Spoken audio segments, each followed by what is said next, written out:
know why New York is losing nearly 1,000 residents a day and California's losing nearly 1,000 residents a day? It's because of idiocy like this. The city has now agreed to give $21,500 to each of the more than 300 protesters who were confined and on this night. Now, they were not obeying the curfew at the time. They advertised by putting up a picture of a police van, an NYPD van, on fire. So obviously everybody was expecting trouble. And the police do their job. They enforce the law. They enforce the curfew at the time to protect innocent citizens. And that's the result. You can't even make that up. And if you think it's that bad, I'll give you another reason why people are leaving New York. So New York now wants to spend at least $9 billion to build new jails in 4 boroughs, but they don't put people in jail, which is kind of a joke.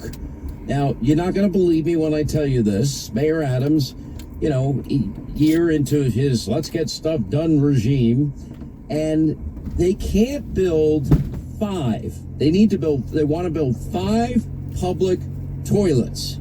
Maybe they never heard of porta potty. I don't know. Porta potty, from what I understand, is probably not that expensive. We should look it up. Katie, look up, how much it is to rent a porta potty. Anyways, they want to build 5 public toilets on the street, and the cost for the 5 of them are $5.3 million. That's New York. You want to know why people are moving out of New York? Because they're the ones that have to pay for this crap.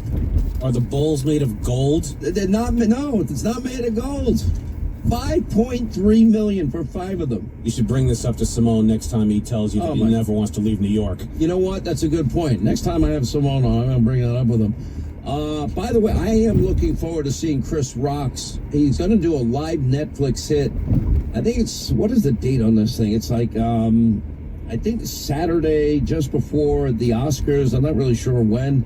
But maybe it's going to air just short of a year after he got slapped by Will Smith.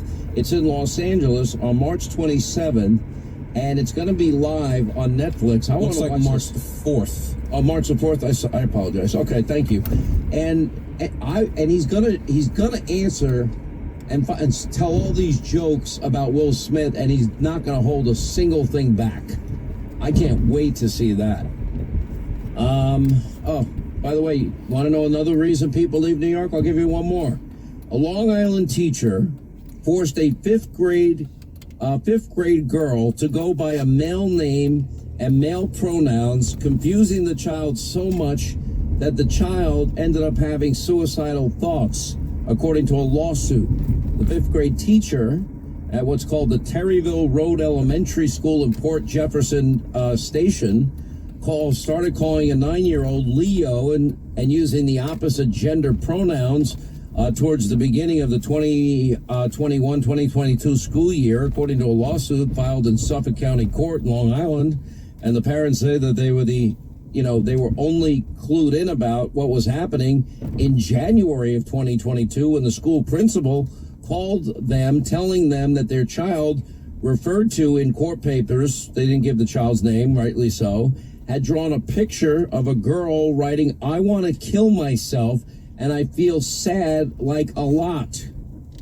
I mean, why do these teachers feel that they have the right to circumvent parents and their parental authority with their own insane woke values? How about, parents are not potted plants.